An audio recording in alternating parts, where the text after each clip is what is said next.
Bonjour à toutes, bonjour à tous. Aujourd'hui, on décrypte un programme présidentiel. C'est le programme de Valérie Pécresse. Enfin, d'un point de vue écologique. Mais avant toute chose, qui est Valérie Pécresse? Valérie Pécresse est la représentante du parti Les Républicains à cette élection présidentielle. Elle est conseillère de Jacques Chirac, puis députée, puis ministre de l'enseignement supérieur et de la recherche sous la présidence de Nicolas Sarkozy, après quoi elle deviendra présidente du Conseil général de la région Île-de-France, et finalement, fin 2021, elle remporte le Grand Congrès des Républicains. Mais là, vous vous demandez, c'est quoi le Congrès des Républicains? Eh bien, c'est comme une primaire ouverte, sauf que ça ne s'appelle pas primaire. C'est pour éviter la malédiction des primaires. Malin. Son projet pour cette élection présidentielle s'appelle le courage de dire et la volonté de faire. Sans plus tarder, je vous propose de sauter dans son programme écologique. D'entrée de jeu à la page 12 de son programme, Valérie Pécresse nous dit qu'elle souhaite atteindre la neutralité carbone d'ici à 2050. C'est-à-dire que d'ici à 2050, la France n'aura plus le droit d'émettre le moindre gaz à effet de serre, à moins de le compenser directement. C'est ambitieux. Mais ce que Valérie Pécresse ne nous dit pas, c'est que l'Union Européenne nous impose déjà cet objectif. Sachant qu'en plus, l'Union Européenne nous impose un second objectif intermédiaire, c'est de réduire nos émissions de gaz à effet de serre de 55% d'ici à 2030. C'est ce qu'on appelle le Fit for 55.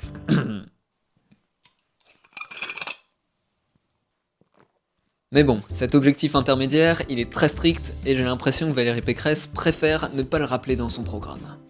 Bon, comment elle s'y prend alors? Voici une liste de ses 10 propositions les plus intéressantes dans son programme. L'ordre dans lequel vous sont présentées ces 10 mesures est totalement subjectif. Numéro 10. Valérie Pécresse souhaite l'instauration d'une taxe carbone aux frontières de l'Union Européenne. C'est-à-dire que les produits importés d'autres continents seront taxés selon leur impact carbone pour éviter une concurrence déloyale avec des produits fabriqués en Europe. Pour elle, c'est une mesure phare pour aider notre industrie et nos agriculteurs. Excusez-moi, j'ai un appel de Barbara Pompili, ministre de l'Environnement. Oui, Madame Pompili, bonjour. Comment ça? Attendez, vous êtes déjà en train de négocier la taxe carbone aux frontières de l'Union Européenne? Ah bah c'est pas de chance, non mais parce que Valérie Pécresse allait justement s'en occuper. Bon, tant mieux, ça lui fera salement affaire. Numéro 9. Actuellement en France, il existe des livrets A et des livrets développement durable qui sont des types de comptes d'épargne. Chacun d'entre eux contribue à sa manière à la construction ou à la rénovation de logements. Et ce que Valérie Pécresse souhaite faire, c'est prendre les deux et fusion! Et là, on obtient un livret vert. Bref, c'est une simplification de l'offre de livret d'épargne disponible, et ça permettrait une redirection de cet argent vers un autre usage. Elle annonce donc 120 milliards d'euros de prêts sur 5 ans, disponibles pour financer des projets bas carbone. Numéro 8. Valérie Pécresse souhaite qu'on se dirige vers une indépendance alimentaire de la France. Pour ce faire, elle souhaite une PAC renforcée en France. La PAC, c'est la politique agricole commune européenne qui définit les critères qui permettent aux agriculteurs de toucher des subventions en Europe. En renforçant la PAC en France, Valérie Pécresse souhaite renforcer toute la filière agricole, et ainsi tendre vers l'indépendance alimentaire de la France. Pour autant, Valérie Pécresse ne remet pas en cause le fonctionnement actuel de la PAC, ni le système agricole actuel, bien qu'il soit très critiqué par de nombreux écologistes. Numéro 7.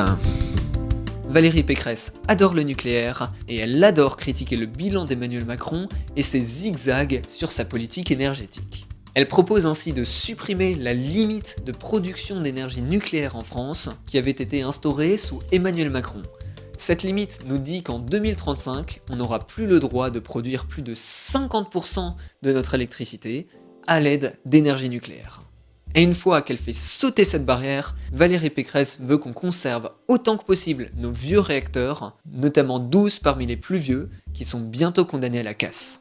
En plus de ça, Valérie Pécresse veut lancer la construction de 6 nouveaux EPR, dont 4 qui seraient déjà mis en service d'ici à 2035. Elle compte aussi lancer la construction de petits réacteurs qu'on dit modulaires. Encore un appel. Excusez-moi, c'est de nouveau Madame Pompili. Oui, Madame Pompili. Comment ça? Emmanuel Macron a annoncé jeudi qu'il souhaitait la construction de 6 nouveaux EPR?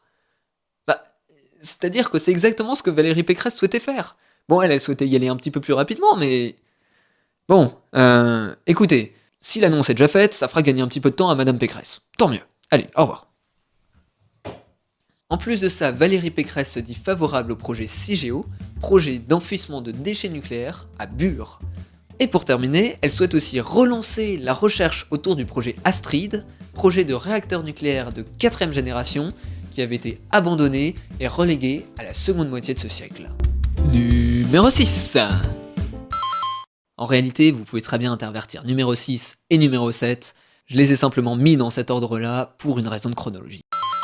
Étant donné que d'ici à 2050, on n'aura de toute façon pas le temps de construire suffisamment de réacteurs pour que toute notre électricité soit d'origine nucléaire, eh bien Valérie Pécresse nous dit que toute notre demande en électricité restante, elle sera produite par des énergies renouvelables. Et elle a bien compris le sujet, elle rappelle qu'il va également falloir développer de nombreuses solutions de stockage pour pallier à l'intermittence des énergies renouvelables. Mais Valérie Pécresse n'est pas dupe. Elle sait très bien que planter des éoliennes un peu partout, ça fait râler pas mal de citoyens. C'est pourquoi elle souhaite donner le droit aux élus de définir des zones d'interdiction d'implantation d'éoliennes. Et en plus de ça, elle entend défendre les intérêts des pêcheurs dans les implantations d'éoliennes offshore. Certes, les énergies renouvelables et le nucléaire sont des énergies décarbonées. Elles n'émettent pas de carbone. Mais elles ne servent qu'à produire de l'électricité. Or, cette électricité ne représente que 25% de notre consommation d'énergie totale en France. Presque tout le reste, c'est du fossile. Donc même en résolvant le problème de l'électricité, on va encore avoir des problèmes de gaz à effet de serre. Numéro 5. Valérie Pécresse souhaite une tarification avantageuse pour les citoyens qui parviendraient à réduire leur conso d'électricité en dehors des périodes de pic. Autrement dit, elle souhaite inciter les citoyens à consommer plus d'électricité pendant ce qu'on appelle les heures creuses, c'est-à-dire des heures durant lesquelles on produit trop d'électricité, par exemple durant la nuit lorsque les centrales nucléaires et les éoliennes produisent trop d'électricité par rapport à la demande. Numéro 4. Valérie Pécresse souhaite supprimer les fuites de méthane.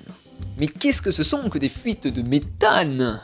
Eh bien actuellement dans l'industrie pétrolière et dans l'industrie gazière, durant des opérations de maintenance, eh bien les pipelines sont ouvertes et on a des rejets de méthane énormes vers l'atmosphère qui sont responsables de jusque 12% des émissions de gaz à effet de serre de l'industrie pétrolière et gazière. Alors la grande majorité de ces fuites, elles se produisent au Turkménistan, au Kazakhstan, en Iran, aux États-Unis, en Russie, en Algérie. On notera donc que la France manque d'influence directe pour pouvoir combattre ces fuites. Numéro 3. Valérie Pécresse souhaite l'interdiction des véhicules ayant uniquement un moteur thermique d'ici à 2035. Et d'ici à 2040, elle souhaite l'interdiction de tous les véhicules ayant un moteur thermique. C'est-à-dire que les véhicules hybrides ne seraient interdits qu'à partir de 2040. Encore un appel de Madame Pompili, décidément. Oui, Madame Pompili. Comment ça ? La Commission européenne a déjà fait la proposition d'interdire les véhicules thermiques d'ici à 2035 en juillet dernier ? Bah, c'est vachement embêtant ce que vous me dites, parce que j'avais mis cette mesure dans le top 3 des meilleures mesures écologiques de Valérie Pécresse. Mais donc là, tout l'effet d'annonce et tout, il prend un peu un coup, quoi. Et quoi ? Les véhicules hybrides seront aussi interdits d'ici à 2035 ? Non mais attendez, Valérie Pécresse voulait qu'ils ne soient interdits qu'en 2040. Elle va pas se laisser faire, hein. Et les hybrides, ils vont continuer à être autorisés en France, hein. Parce qu'elle veut qu'ils aient une vraie fin de vie plus respectable, hein. Non mais... Bref, l'idée des mesures de Valérie Pécresse est de favoriser une transition vers des véhicules électriques. Pour ce faire, elle souhaite l'instauration, ou plutôt le maintien de bonus à l'achat de véhicules électriques. À côté de ça, elle rappelle bien la nécessité de développer des stations de recharge un petit peu partout sur le territoire. Bref, elle veut vraiment investir à fond dans l'électrique. Concernant les véhicules à hydrogène propre, c'est pas très clair si elle souhaite leur démocratisation ou non. À lire son programme, j'ai plutôt l'impression qu'elle souhaite que ça reste dans le cadre des transports en commun uniquement. Numéro 2.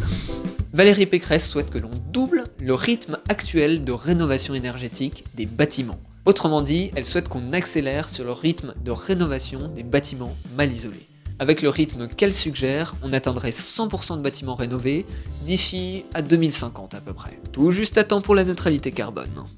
En plus de ça, elle souhaite la mise en place d'aides à la conversion d'anciennes chaudières polluantes, comme par exemple les chaudières à charbon ou les chaudières à fioul. Numéro 1. Là j'ai choisi une mesure qui n'est pas celle dont on entendra le plus parler dans cette campagne. Elle souhaite que d'ici à 20 ans, 10% du territoire maritime de la France soit sous protection environnementale forte. On pourrait alors par exemple s'attendre à la création de nombreuses zones maritimes protégées en France. Mais ce n'est pas tout. Elle se fixe aussi un objectif zéro plastique en mer, notamment par la signature d'un accord avec tous les pays riverains de la mer Méditerranée pour éradiquer tous les rejets de plastique dans cette mer. Allez, c'est l'heure de la conclusion. Conclusion. Le programme écologique de Valérie Pécresse est un programme relativement standard, dans le sens où beaucoup de ses grands axes sont similaires à ceux fixés par l'Union européenne. Pour faire face au changement climatique, on notera qu'elle parle de l'électrification des voitures, de la rénovation des bâtiments, de taxes carbone pour favoriser nos industries et le circuit court, et la décarbonation complète de notre électricité. Toutefois, d'après mon analyse, je n'ai pas l'impression que ce programme soit suffisant dans la lutte contre le changement climatique. Je vous ai dit que l'Union européenne nous impose de baisser de 55% nos émissions de gaz à effet de serre d'ici à 2030. D'après moi, un tel programme n'en est pas capable. À côté de ça, on notera quelques sujets complètement absents de son programme. La perte de biodiversité, l'usage de pesticides, l'évolution des autres modes de transport tels que le train et l'avion, les déchets, la mise en place de solutions de capture de carbone et la réduction de notre consommation d'énergie totale. Bref, vous l'avez compris, du point de vue de l'environnement, ça fait beaucoup de sujets qui manquent à l'appel. Toutefois, je vous appelle à vous souvenir qu'un programme présidentiel n'est jamais le reflet parfait du bilan d'un quinquennat, et qu'un programme présidentiel va bien au-delà de l'écologie, et donc qu'il y a bien d'autres sujets à considérer. Merci d'avoir regardé cette vidéo, n'hésitez pas à la liker, à la partager, à vous abonner, et on se retrouve la semaine prochaine pour un deuxième décryptage de programme présidentiel.